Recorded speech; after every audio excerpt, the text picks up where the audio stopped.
In the scorching summer of 1851, a peculiar pattern emerged across eastern Texas that would haunt plantation records for decades.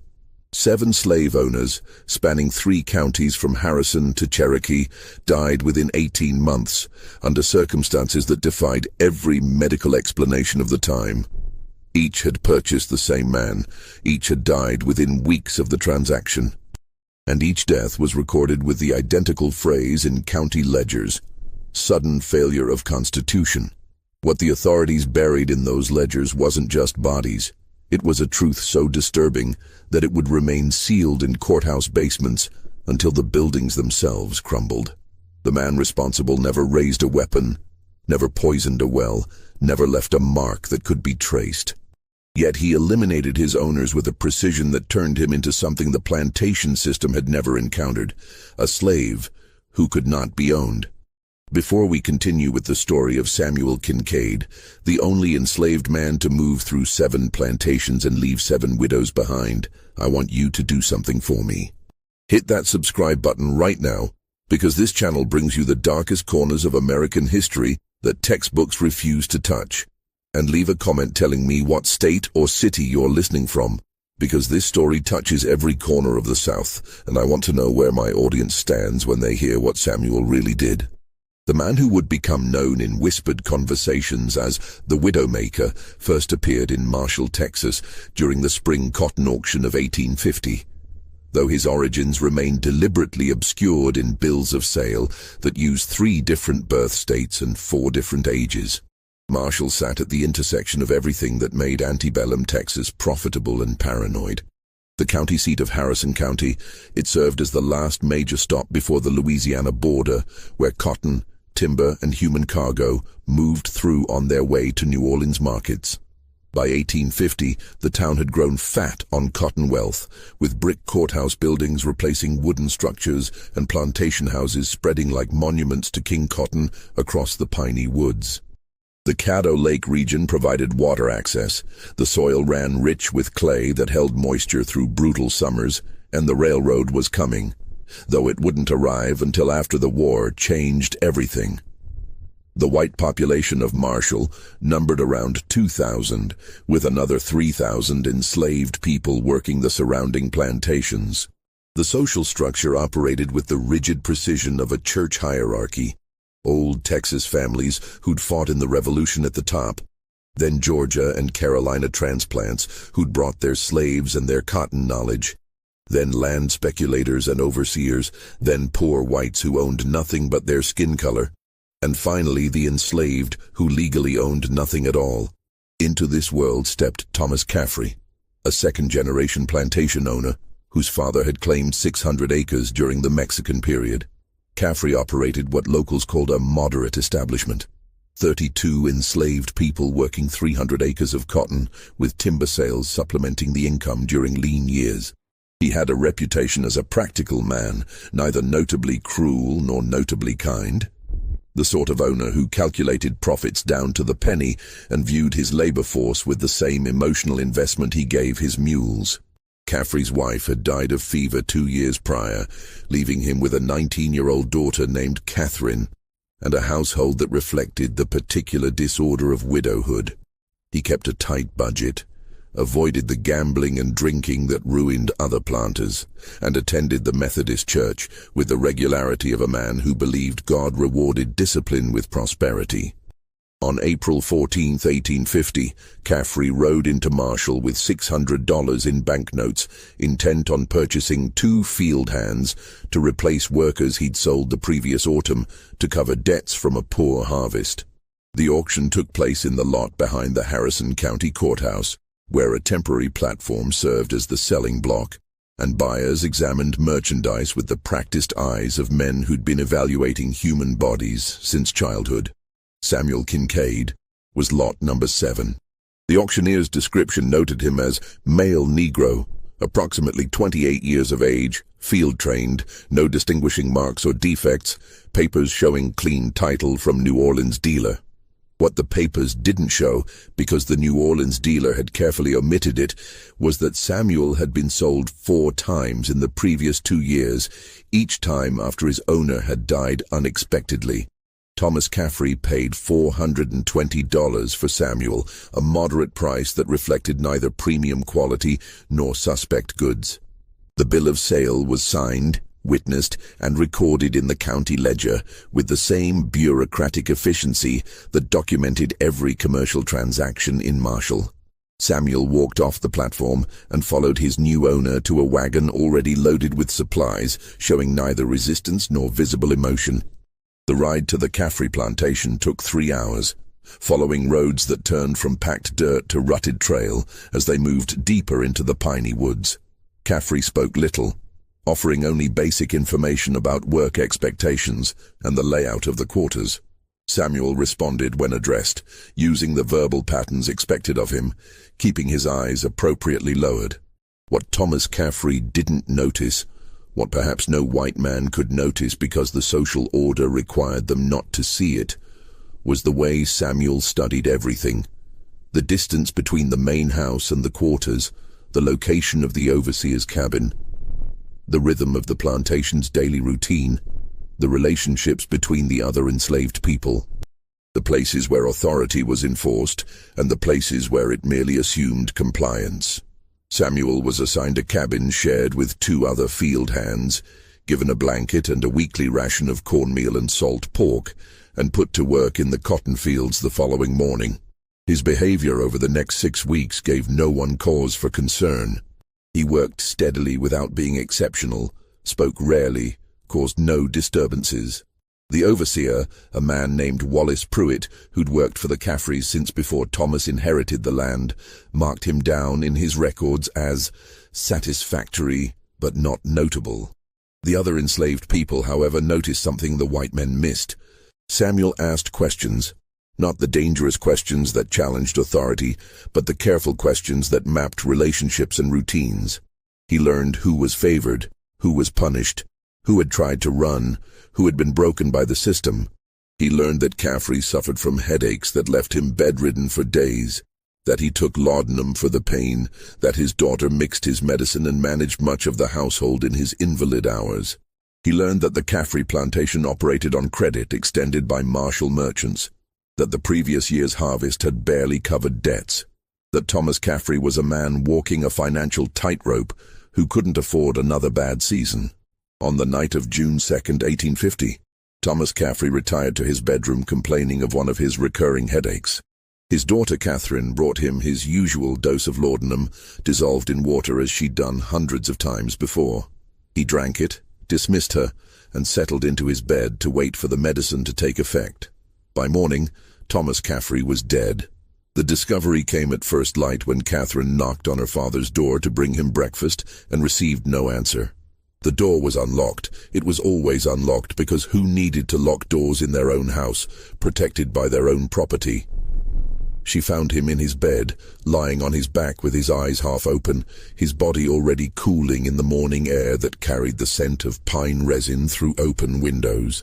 Catherine's scream brought the house servants running, and within minutes, Wallace Pruitt was dispatching a rider to Marshall to fetch Dr. Ambrose Whitfield, the only trained physician within 20 miles. The doctor arrived 3 hours later, riding hard enough to lather his horse, and conducted an examination that would be recorded in his personal journal with unusual detail. Patient discovered in state of rigor mortis approximately 6 to 8 hours post-mortem, Whitfield wrote. No evidence of violence to the body, no unusual discoloration of the skin, no odor suggesting poisoning by common substances. Pupils fixed and dilated. Expression suggests neither pain nor fear, but rather the peaceful aspect of one who died in sleep. Upon questioning the daughter, learned that deceased had consumed his usual evening dose of laudanum for chronic head pain. Empty medicine glass found on bedside table, unwashed. Cause of death appears to be sudden failure of heart or respiration, possibly triggered by apoplexy or some sudden internal rupture. Given patient's history of chronic head pain, suspect underlying condition finally proved fatal.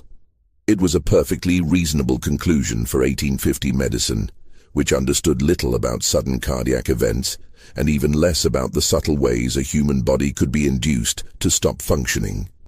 Dr. Whitfield signed a death certificate listing natural causes, failure of constitution, and departed with his $5 fee, leaving behind a plantation in sudden chaos. The funeral took place 3 days later at the Methodist Church, with Thomas Caffrey buried in the churchyard alongside his wife. Catherine, now orphaned and technically in control of the plantation but practically helpless under the legal restrictions placed on unmarried women, found herself dependent on her father's executor, a martial attorney named Benjamin Hargrove, who'd handled the Caffrey family's legal affairs for 2 decades. The plantation itself entered the peculiar limbo that followed any sudden death in the slaveholding class. Work continued because it had to continue. Cotton doesn't care about funerals, but the authority structure had decapitated itself. Wallace Pruitt maintained day-to-day operations, but he lacked the authority to make financial decisions or purchase supplies. Catherine could give orders to the household slaves, but the field operations remained beyond her proper sphere. Attorney Hargrove visited twice weekly, reviewing accounts and expenses, gradually coming to the conclusion that every creditor in Marshall had already reached. The Caffrey plantation was insolvent. 2 months after Thomas Caffrey's death, his estate was liquidated at auction. The land went to a consortium of Marshall merchants settling their debts. The household furniture, the farm equipment, the livestock all sold, and 32 human beings stood on the courthouse auction block again, including Samuel Kincaid, who'd been on the Caffrey plantation for exactly 11 weeks. The second buyer was named Robert Chandler. Chandler owned a larger operation than Caffrey. 800 acres with 67 enslaved people, a 2-story house with imported furniture, and ambitions that matched his income. He'd come to Texas from Alabama in 1847, bringing his slaves and his agricultural knowledge, and he'd prospered enough to start giving his opinions weight in county politics. He was 42 years old, married with 3 children, a deacon at the Baptist church, and a man who believed that slavery was not merely profitable, but morally ordained by Scripture. He paid $380 for Samuel, $40 less than Caffrey had paid because estate sales always went cheaper than market auctions, and transported him to a plantation that operated with military precision. Chandler ran what he called a rational system, with detailed record-keeping, scheduled punishments for infractions, and a belief that enslaved people would be productive if managed with consistent discipline. He was neither sadist nor reformer, but rather a man who'd read the agricultural journals and believed efficiency could be achieved through proper management. Samuel arrived at the Chandler plantation on August 15, 1850, and was assigned to a work gang under an enslaver named Martin Yates, a man who'd been born into slavery himself before being granted freedom in his owner's will, and who now served the system that had once owned him. The bitter irony was lost on no one except possibly Chandler, who viewed Yates as proof that the system worked. After all, hadn't he been rewarded for good service with his freedom? For 6 weeks, Samuel worked Chandler's fields, observed Chandler's routines, and asked his careful questions. He learned that Chandler suffered from recurring digestive complaints that he treated with calomel, mercury chloride, purchased from the same doctor who'd examined Thomas Caffrey's body. He learned that Chandler kept detailed ledgers of every expense and every income, ledgers that showed the plantation was profitable but leveraged, with substantial debts to New Orleans cotton factors. He learned that Chandler had a habit of personally inspecting the quarters every Sunday after church, checking for contraband, stolen goods, or any evidence of resistance to his authority. On the evening of September 28, 1850, Robert Chandler complained of stomach pains after dinner. His wife brought him a dose of his usual calomel medicine, prepared exactly as she'd prepared it dozens of times before. He took it, retired to his study to review his plantation ledgers, and was found 4 hours later slumped over his desk, his skin showing the grey pallor that his wife would describe as looking like he'd been drained of blood. Dr. Whitfield was summoned again, conducting another examination that would appear in his journal with slightly more concern than his previous entry. Patient discovered deceased at desk. Approximate time of death 2 to 3 hours before discovery.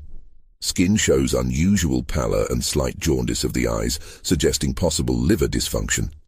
Known history of digestive complaints and regular use of calomel for treatment. Stomach contents expelled before death, visible in basin near desk.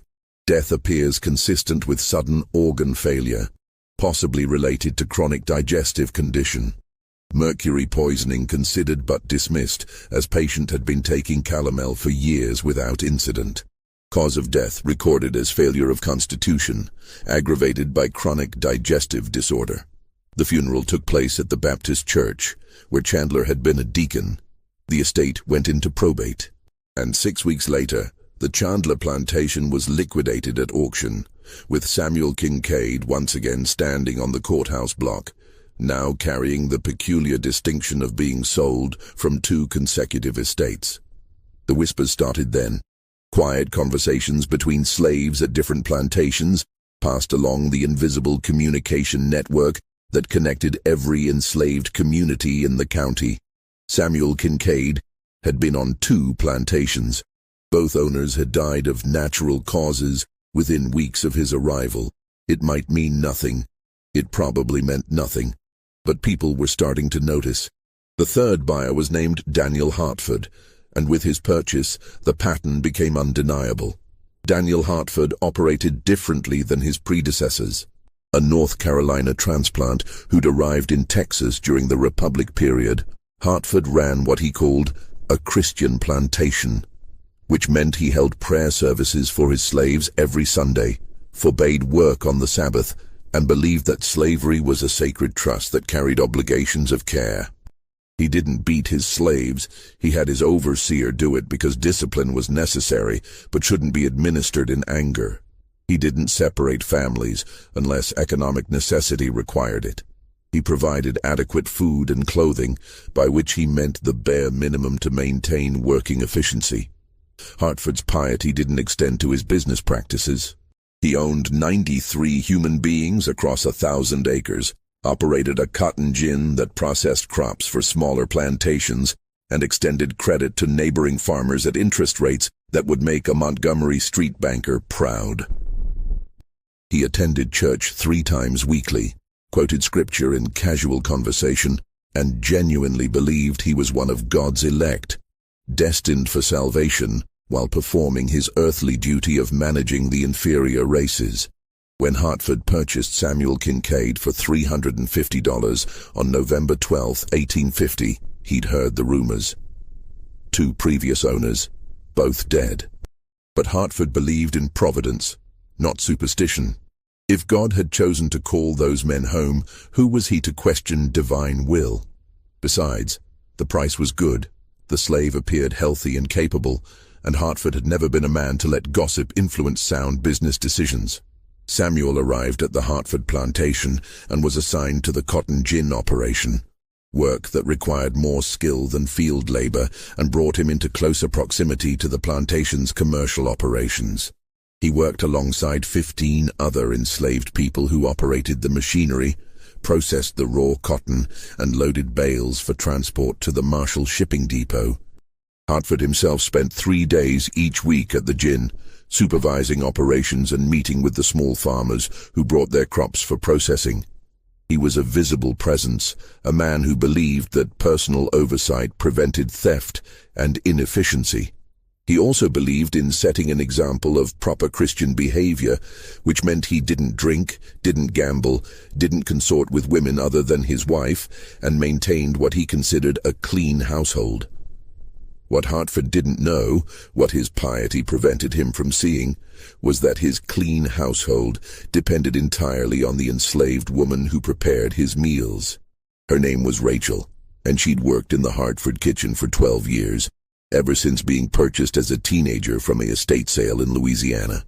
She prepared every meal, measured every ingredient, and maintained the food stores with the efficiency of someone who knew that any mistake would bring punishment. Rachel noticed when Samuel started asking questions about the household routines. She noticed when he inquired about Mr. Hartford's habits, his health, his schedule. And she noticed, though she said nothing, when Samuel began volunteering to help in the kitchen garden, learning which herbs were used for cooking and which were kept for medicinal purposes. On January 7, 1851, Daniel Hartford ate his usual breakfast of eggs, ham, grits, and coffee. He attended to business at his office, reviewing accounts and meeting with a small farmer about a crop loan. He ate his usual lunch of cold meat and bread, and at approximately 3 o'clock in the afternoon, while discussing a cotton shipment with his overseer, he collapsed. The overseer's description, given later to Dr. Whitfield, noted that Hartford had seemed fine one moment and then suddenly couldn't catch his breath. His face turned red, then purple. He clutched at his chest, gasped something that might have been a prayer, and fell to the ground. By the time they carried him to the house and summoned the doctor, Daniel Hartford was dead, his face still showing the purple discoloration that suggested he'd suffocated while his heart continued beating. Dr. Whitfield's journal entry for that day shows the first real concern. Third patient in 8 months, all plantation owners, all sudden deaths with no clear cause. Hartford showed signs of acute respiratory failure, possibly cardiac in origin. But the sudden onset and rapid progression suggest something more than natural disease. Patient had no history of heart trouble, no recent illness, no explanation for sudden collapse. Examined food stores and found nothing suspicious, questioned kitchen staff and received no useful information. Cannot shake feeling that something is wrong here but cannot identify what. Cause of death recorded as failure of constitution, sudden origin. The funeral took place at Hartford's church, where his fellow deacons eulogized him as a man taken too soon by God's mysterious plan. His widow was left with 3 children under the age of 10, and a plantation she couldn't legally operate. The estate entered probate, and Samuel Kincaid was sold again, this time to a buyer who'd specifically sought him out. His name was James Whitlock, and he didn't believe in coincidence. Whitlock was different from the previous buyers. 10 years younger, Texas-born, educated at a military academy in Virginia. He'd returned home to build his own plantation through calculated risk and careful management. He owned fewer slaves than Hartford, only 42. But he ran his operation with the precision of a former soldier, keeping detailed records of every aspect of plantation life, including the health, behavior, and productivity of every person he owned. When Whitlock heard that the Hartford estate was liquidating, he made inquiries.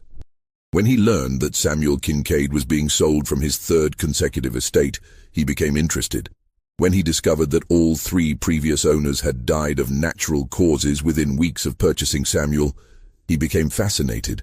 On February 3, 1851, James Whitlock paid $275 for Samuel Kincaid, a notably low price that reflected the growing whispers about bad luck, and transported him to a plantation that operated under what Whitlock called strict observation. Samuel was given his own cabin, isolated from the other enslaved people. His food was prepared separately and delivered by Whitlock's personal servant. His work assignments kept him visible and accounted for throughout every daylight hour, and Whitlock himself made a point of speaking with Samuel daily, asking questions, observing responses, looking for any sign of the threat he believed existed. "You've had unfortunate luck with your previous owners," Whitlock said during their first conversation, standing outside Samuel's cabin while armed overseers waited nearby. 3 men dead. Some might call that a pattern. Samuel kept his eyes lowered, his voice carefully neutral. "Don't know nothing about that, master. Just worked where I was told to work. And yet they all died. Caffrey, Chandler, Hartford, all within weeks of purchasing you. All of sudden illness that the doctor couldn't explain."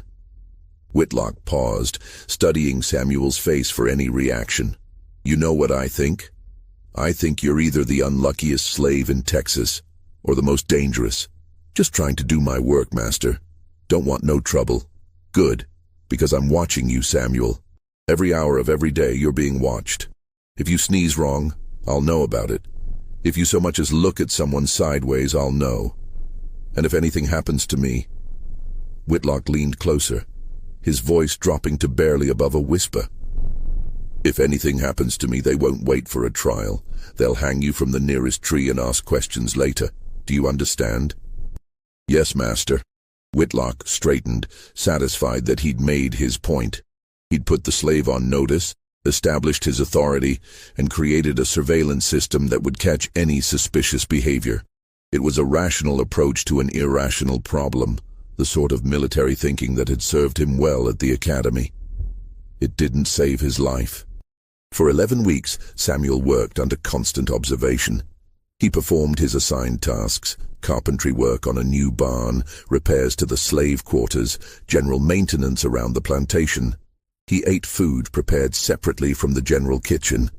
He slept alone in his cabin with an overseer posted outside. He gave Whitlock no reason for complaint and no evidence of wrongdoing. But Whitlock himself began to change. The stress of constant vigilance wore at him.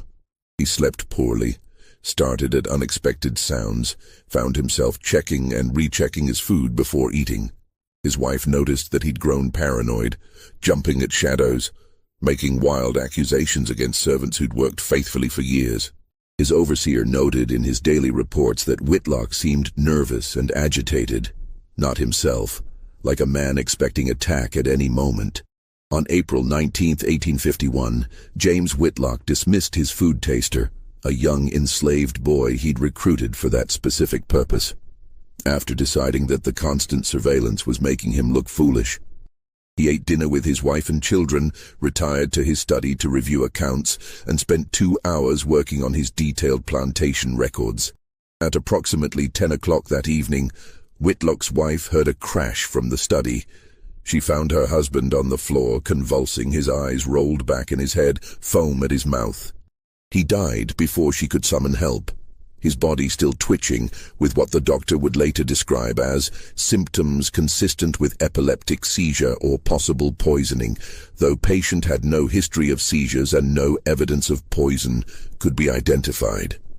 Dr. Whitfield's journal entry that night marks a turning point. 4th death in less than 1 year, all connected to the same enslaved man. This cannot be coincidence. This cannot be natural disease. Something is happening here that I cannot explain through medicine. Have examined the body, found no evidence of poison or violence, have questioned all household staff, discovered nothing suspicious. And yet the patient is dead, and Samuel Kincaid remains alive and apparently healthy. I no longer know what I'm looking at. I no longer know if I'm seeing murder or some curse I don't understand. All I know is that recommending legal action against a slave without evidence would be professional suicide, and yet doing nothing seems equally impossible. Have recorded cause of death as sudden seizure of unknown origin. May God forgive me if I'm wrong. The estate was liquidated. Samuel was sold again, and the whispers that had started as quiet speculation became open talk throughout the slave communities of 3 counties. Samuel Kincaid could not be owned. Samuel Kincaid killed his masters without touching them. Samuel Kincaid was death itself, walking through the plantation system like divine vengeance disguised as property. The 5th buyer was a man named George Pruitt, no relation to Wallace Pruitt, the Caffrey overseer, who bought Samuel for $150 despite the warnings, despite the pattern, despite everyone telling him he was buying his own death.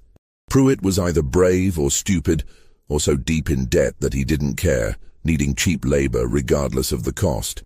He lasted 6 weeks before dying of what Dr. Whitfield recorded as acute respiratory distress, following sudden onset of symptoms consistent with pneumonia, though patient showed no signs of illness prior to collapse. The 6th buyer, Nathan Cross, paid $90 for Samuel and died 3 weeks later from what the doctor called paralysis of unknown origin, beginning in extremities and progressing to vital organs with unusual rapidity. And the 7th buyer, William Stokes, the last man who would ever purchase Samuel Kincaid, paid $65 for a slave that everyone in the county knew carried death with him. Just when we thought we'd seen it all, the horror in eastern Texas intensifies. If this story is giving you chills, share this video with a friend who loves dark mysteries. Hit that like button to support our content, and don't forget to subscribe to never miss stories like this. Let's discover together what happens next, because William Stokes would do something none of the previous owners had managed. He would live long enough to ask Samuel Kincaid directly how he'd done it. William Stokes was dying anyway. At 58 years old, the former Georgia planter had come to Texas in 1849 with his wife, 3 adult children, and 17 enslaved people, hoping to rebuild a fortune lost to bad cotton prices and worse investments.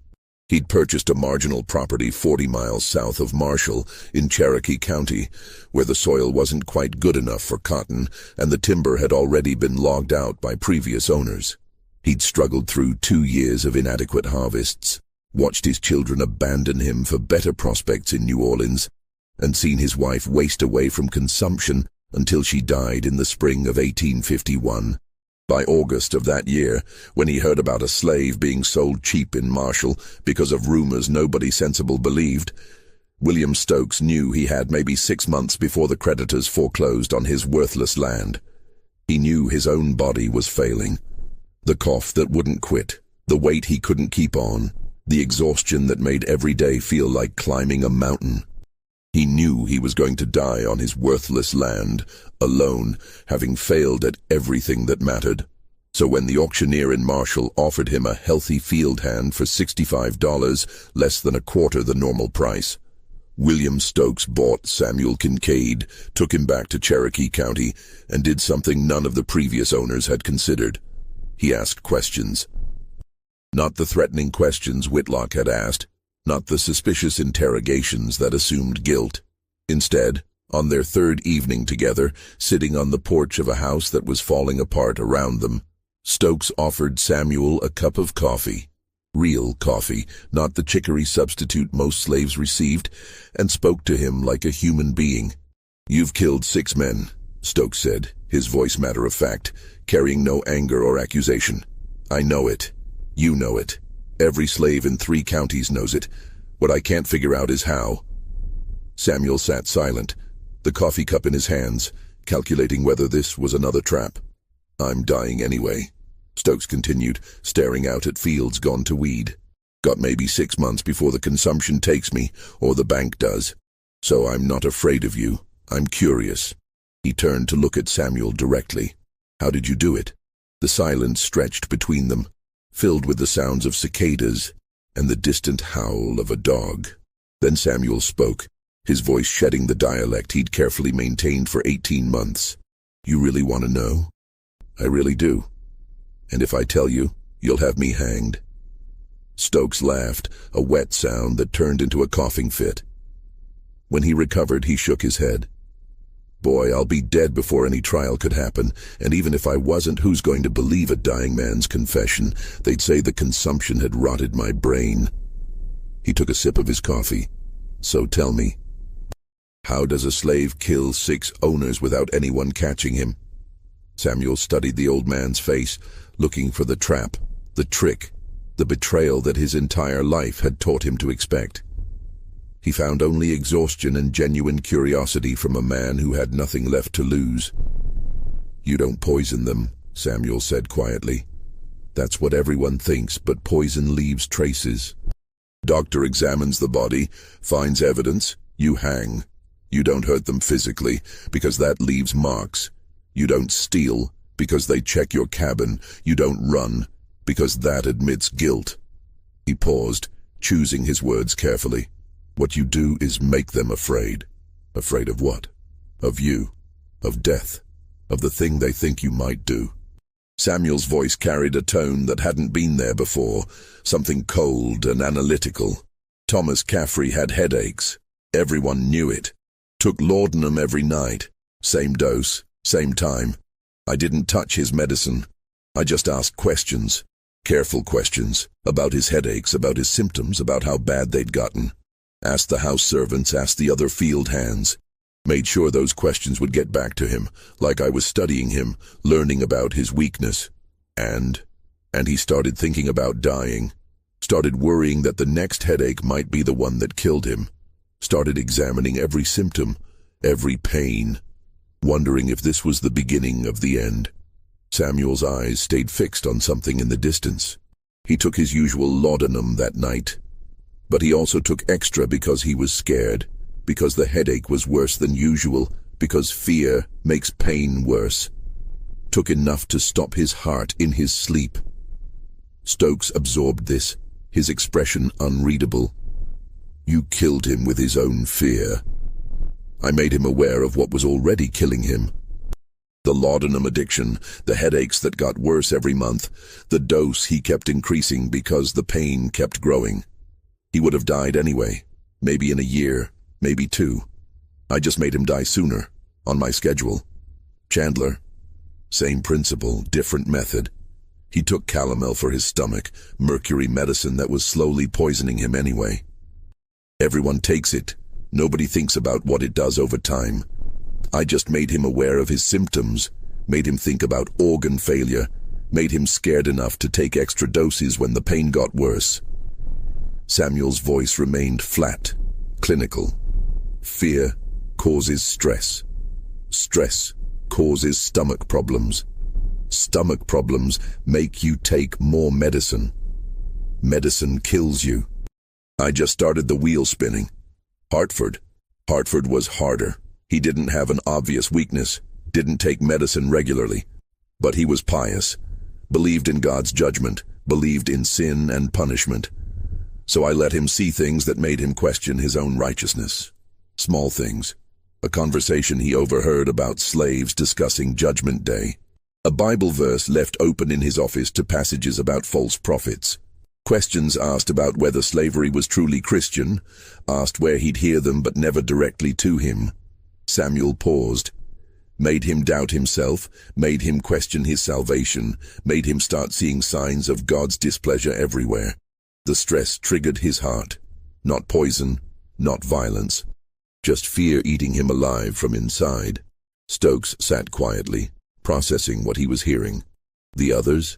Whitlock was easy. He was already paranoid.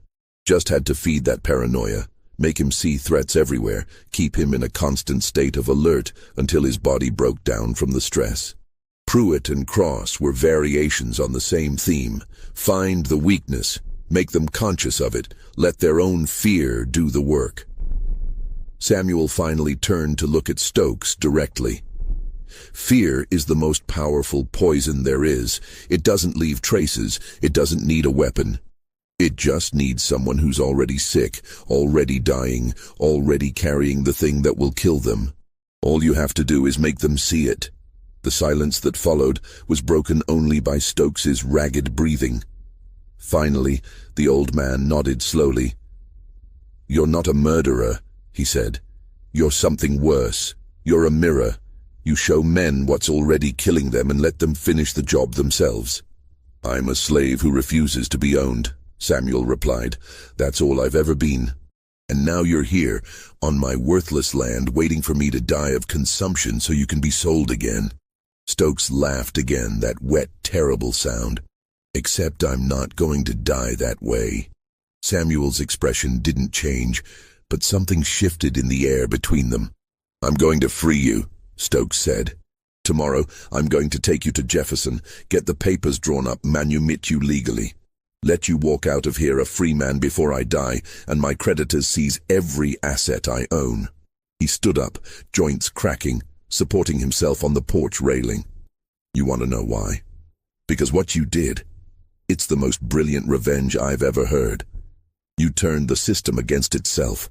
Used their own weapons, their own medicine, their own fears, and you made them kill themselves while looking guilty of nothing. They'll never let me stay free," Samuel said. "Free black man in Texas with no papers proving how he got that way.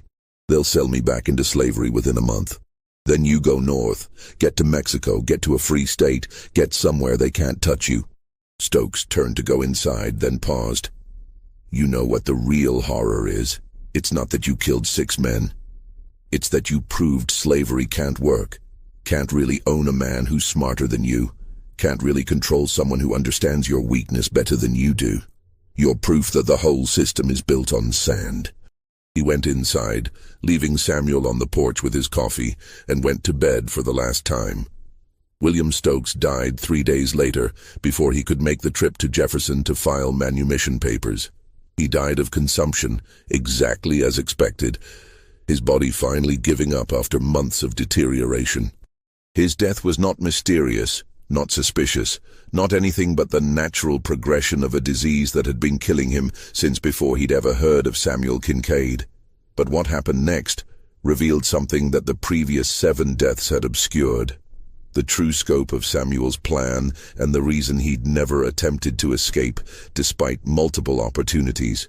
When the Stokes estate was liquidated, a process that took less than a week given how little value remained, the county sheriff discovered something unusual in the property records. William Stokes had drafted a will 3 days before his death, a document that left everything to his creditors except for one specific item. Samuel Kincaid was to be freed upon Stokes's death, with papers filed in Jefferson confirming his status as a free man of color. The problem was that Stokes had died before signing the document in front of witnesses. Under Texas law, an unsigned will carried no legal weight.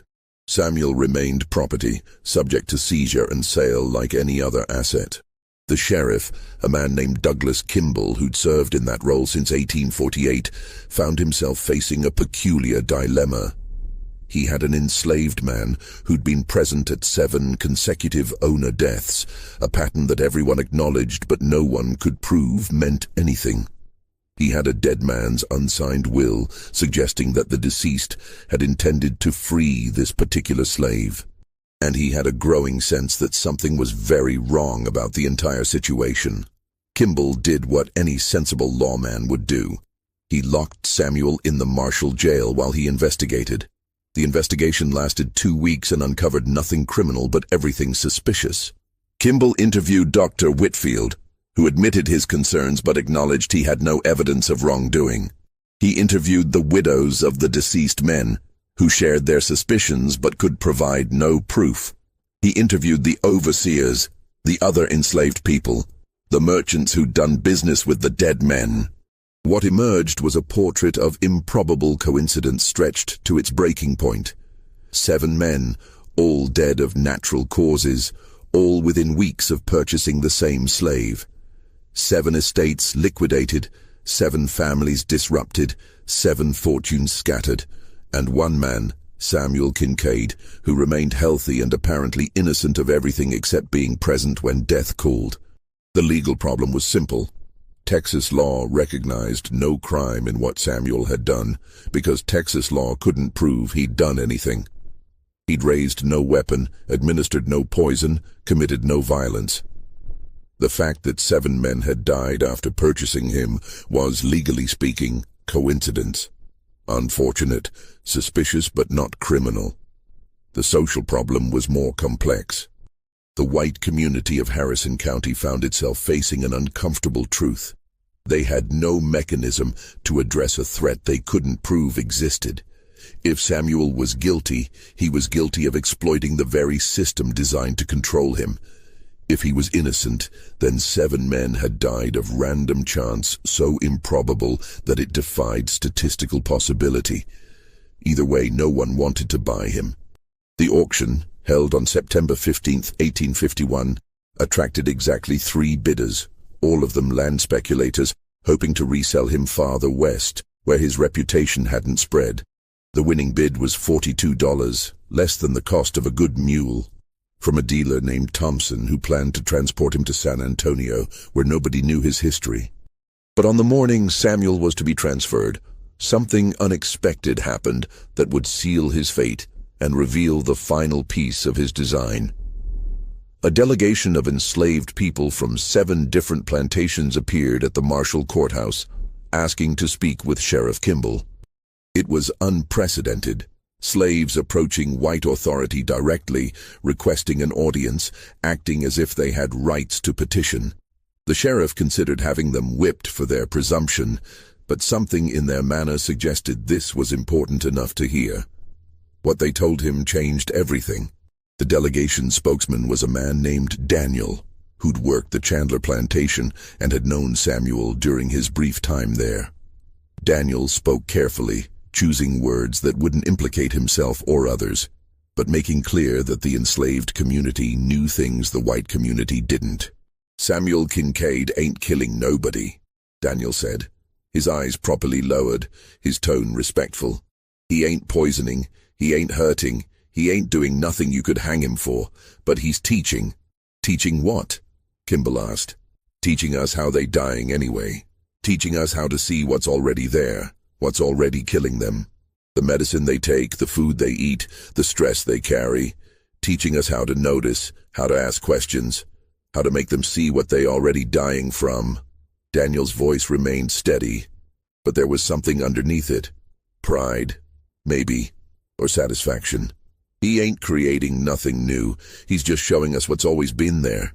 Kimball absorbed this, understanding the implications. He's training other slaves to do what he does. He's teaching us to survive by knowing our owners better than they know themselves, teaching us to see their weaknesses, understand their fears, recognize what's killing them before they do. Daniel met the sheriff's eyes briefly before lowering his gaze again. "We ain't criminals, Sheriff. We just paying attention to the men who own us. Ain't nothing illegal about that." The sheriff sat silent, realizing that the threat wasn't Samuel Kincaid individually. It was what he represented and what he was spreading. The knowledge that enslaved people could study their owners, understand their vulnerabilities, and use that knowledge to survive longer than any individual owner lived. It wasn't murder, it was evolution within bondage. Kimball made his decision that afternoon. He declared Samuel Kincaid to be a threat to public order based not on criminal evidence but on the potential for slave rebellion through what he termed psychological manipulation. He ordered Samuel held in jail indefinitely, without trial, under authority granted to sheriffs for maintaining public safety. It was illegal, unconstitutional, and completely outside Kimball's legitimate powers. It was also the only solution anyone could devise. Samuel Kincaid spent the next 3 years in the Marshall jail, held without charge, without trial, without any legal proceeding whatsoever. The county paid for his upkeep through a special assessment that everyone understood was cheaper than letting him back into circulation. He was neither slave nor free, neither criminal nor innocent, but rather an anomaly that the system couldn't process through normal channels. And then the war came. The Civil War reached Marshall slowly, more as economic disruption than military threat. The town was too far from the major battlefields to see actual combat, but it felt the war's effects through conscription, inflation, and the gradual collapse of the plantation economy that had sustained it. Cotton prices rose, then crashed. Currency became worthless. The Confederate government requisitioned supplies, slaves, equipment. And in February 1863, with Union victories mounting and the Confederacy desperate for any advantage, someone in Richmond remembered a jail in Marshall, Texas, that held an unusual prisoner. The letter arrived via military courier, addressed to Sheriff Kimball, bearing the seal of the Confederate War Department. It requested, which meant ordered, the transfer of Samuel Kincaid to Richmond for consultation on matters of military intelligence relating to enemy psychological operations. Kimball understood the real meaning. The Confederacy wanted to know if Samuel's methods could be weaponized. If one man could eliminate 7 slave owners through psychological manipulation, could that technique be taught to Confederate agents operating behind Union lines? Could it be used against Union officers, Northern politicians, anyone the Confederacy needed eliminated without leaving evidence? The sheriff wrote back refusing the transfer, citing public safety concerns. Richmond replied with a direct order from the Secretary of War. Kimball wrote again, this time detailing exactly what Samuel had done and why releasing him would be dangerous even to the Confederacy. Richmond's response arrived 3 weeks later. They didn't care about the details. They needed the weapon. On March 15, 1863, Samuel Kincaid was released from the Marshall jail into Confederate custody. He was transported east under military guard, carried by wagon and rail through a Confederacy already showing signs of collapse. By the time he reached Richmond in early April, Union forces were tightening their grip on the Mississippi River, and the Confederacy's days were clearly numbered. What happened in Richmond was never officially recorded, but pieces can be reconstructed from letters, diaries, and scattered references in Confederate documents. Samuel was interviewed by intelligence officers, questioned about his methods, asked to explain his techniques in detail. He was cooperative, articulate, and apparently truthful, which made his information useless for Confederate purposes. Because what Samuel told them was that his methods required intimate knowledge of individual targets, long periods of observation, and circumstances that allowed him to manipulate victims' existing conditions. He couldn't teach Confederate agents to do what he'd done because what he'd done depended on being property, being present in owners' homes, being trusted enough to be invisible. He'd exploited specific vulnerabilities in specific men, using information gathered over weeks or months of careful observation. You couldn't turn that into a weapon of war. You couldn't train agents to deploy it against enemy officers. It wasn't an assassination technique. It was survival through patient understanding of the system that enslaved him. The Confederate intelligence officers realized they'd been sent a philosophical problem disguised as a tactical asset. They couldn't use Samuel Kincaid, couldn't replicate his methods, couldn't weaponize what he'd done. All they could do was acknowledge that he'd proven something the Confederacy depended on denying, that enslaved people were capable of understanding and defeating their enslavers through intellect alone. They released him in Richmond on April 23, 1863, giving him papers identifying him as free and warning him that if he was caught in Confederate territory again, he'd be sold back into slavery immediately. Samuel walked out of Richmond carrying those papers and nothing else. The city was already showing signs of the siege that would eventually fall upon it, with food shortages and inflation making daily life increasingly desperate. He had no money, no resources, no connections, but he had what he'd always had: intelligence, patience, and the ability to understand people better than they understood themselves. The historical record loses track of Samuel Kincaid after Richmond. There are no further legal documents bearing his name, no bills of sale, no arrest records, no death certificate.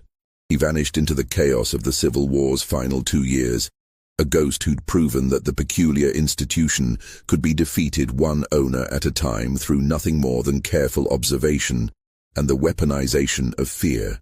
But his legacy survived. After the war, when Reconstruction brought federal troops and Freedmen's Bureau agents to Texas, a curious pattern emerged in the counties around Marshall. Former slaves, now freedmen, began demonstrating an unusual understanding of their former owners' businesses, debts, and vulnerabilities. They knew which plantations were bankrupted, which former slaveholders were desperate, which white families could be leveraged or negotiated with.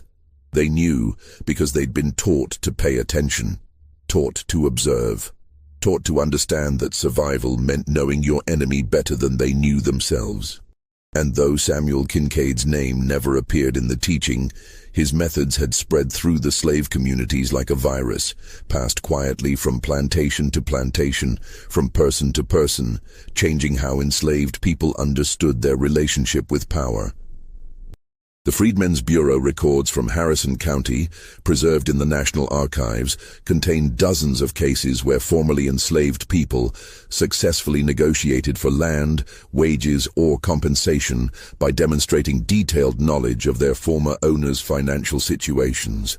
They knew about hidden debts, about property mortgages, about business partnerships that had soured. They knew because they'd been watching, listening, understanding. Not as property, but as intelligent observers trapped in an unjust system. One particularly detailed case from 1866 involved a freedman named Isaac, who'd worked the Chandler plantation.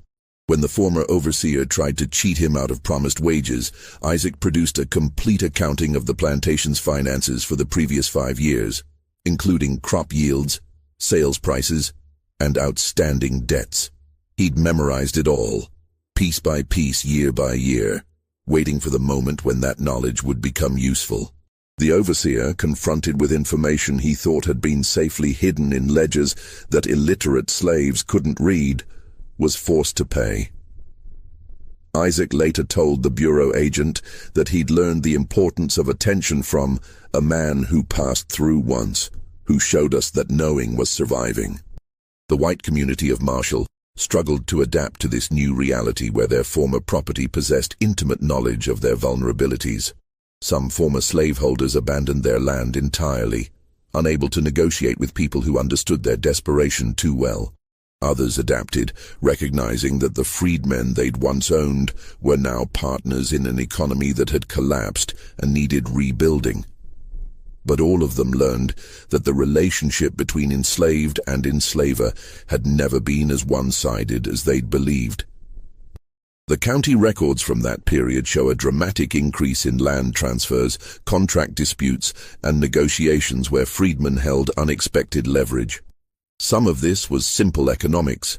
The collapse of the plantation system left everyone scrambling for survival. But much of it reflected a shift in power dynamics that the former slaveholders found deeply unsettling. The people they'd considered property had always been studying them, understanding them, waiting for the moment when that understanding could be used. In 1868, a traveling journalist from Philadelphia visited Marshall while documenting Reconstruction in Texas. His articles, published in several northern newspapers, noted the peculiar sophistication of the freedmen in Harrison County, describing them as more knowledgeable about their former masters' affairs than would be expected from people who were supposedly kept in ignorance. He interviewed several freedmen who spoke carefully about the importance of observation, about learning to read people instead of books, about survival through understanding. None mentioned Samuel Kincaid by name, but the journalist noted that several referred to a teacher who came through during the war years, who showed them that seeing was as powerful as reading. The journalist also interviewed former slaveholders, recording their complaints about uppity freedmen who knew too much about private business affairs. One former plantation owner, who refused to be named, told the journalist that, "We thought we controlled everything because we controlled their bodies, but we never realized they were controlling information we didn't even know they could access. They knew our debts, our fears, our weaknesses. They were always watching, always learning, and we were too blind to see it." Dr. Ambrose Whitfield lived until 1874, dying of natural causes at age 67. His journal, discovered after his death, contained a final entry dated September 1851 that read, "I have concluded that what happened with Samuel Kincaid was not murder in any legal sense, but rather something more disturbing. A demonstration that the enslaved understand their enslavers better than we understand ourselves. This knowledge cannot be unlearned. This understanding cannot be erased. And I fear that future generations will discover what it means when the observed become more knowledgeable than the observers." But Whitfield also wrote something else in those final pages, a passage that suggests he'd come to understand the full scope of what Samuel had accomplished. The true horror of the Kincaid case was never about the death of 7 men. It was about the awakening of consciousness among people we'd convinced ourselves lacked the capacity for such sophistication. Every slave who learned to watch, to listen, to understand their owner's vulnerabilities, they all became potential threats to a system that depended entirely on assumed superiority. Samuel Kincaid didn't just kill his owners, he killed the illusion that slavery was sustainable in the presence of intelligent resistance. And that knowledge, once spread, can never be contained again. The 7 widows, those who survived the war and Reconstruction, lived to see slavery ended and their fortunes scattered. Some remarried, some moved away, some lived out their lives in reduced circumstances. None ever publicly acknowledged that their husbands might have been eliminated rather than simply unlucky. To do so would be to admit that the system they'd depended on was vulnerable in ways they'd never imagined. Catherine Caffrey, Thomas Caffrey's daughter, married a Union officer during Reconstruction and moved to Ohio, where she lived until 1889. In a letter to her cousin written in 1873, discovered in a family archive in Cincinnati, she wrote, "I sometimes think about the slave father purchased that spring, the one who was there when father died. I've read enough now, learned enough about medicine and psychology to understand what might have happened. Father's laudanum addiction was killing him slowly. Perhaps that man simply made him aware of it. Perhaps he did nothing at all except exist as a reminder of mortality. I'll never know. But I think about it often, about how we convinced ourselves we were superior while being so terribly, vulnerably human. Sheriff Douglas Kimball served until 1867, when he was removed from office during Reconstruction.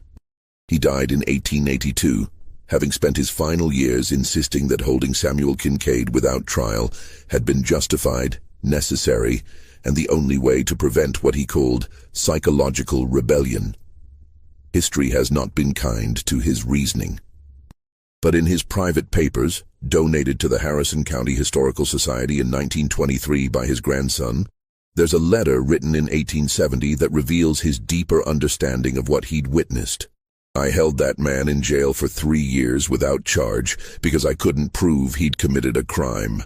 But I knew he'd destroyed the fundamental assumption our society rested upon, that we were smarter, more capable, more deserving of power than the people we enslaved.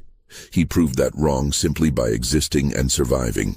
And the knowledge of his survival, the story of what he'd done, spread like wildfire through every slave quarter in the county. I couldn't stop that. No one could. The moment word got out that a slave had beaten the system 7 times, the system itself became vulnerable. The courthouse in Marshall still stands, renovated and repurposed, the auction block long since removed. The ledgers that recorded Samuel's sales have been preserved, showing the declining prices and the growing desperation of men who bought him despite knowing his history. They're artifacts of a system that believed human beings could be property, that intelligence could be owned, that some people were naturally suited for bondage. Samuel Kincaid proved every one of those assumptions wrong, not through violence or escape, but through understanding. He showed that the most dangerous weapon an enslaved person could possess was knowledge of medicine, of psychology, of the fears that haunted the men who claimed to own them. Whether he survived the war and found freedom in the North, whether he died in Richmond during the final siege, whether he lived out his days somewhere the records never reached, none of that matters as much as what he demonstrated.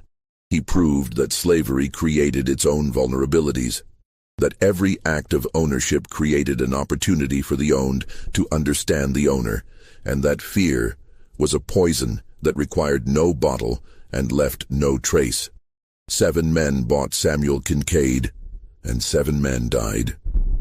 Not because he killed them, but because he made them see what was already killing them and let their own fear finish the work. This mystery shows us that the most terrifying weapon isn't always the one you can see.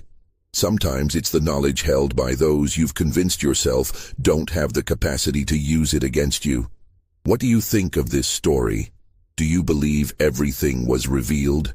Could Samuel have survived beyond the historical record, teaching others his methods in the chaotic years of Reconstruction? Leave your comment below. If you enjoyed this tale and want more horror stories like this, subscribe, hit the notification bell, and share with someone who loves mysteries. See you in the next video.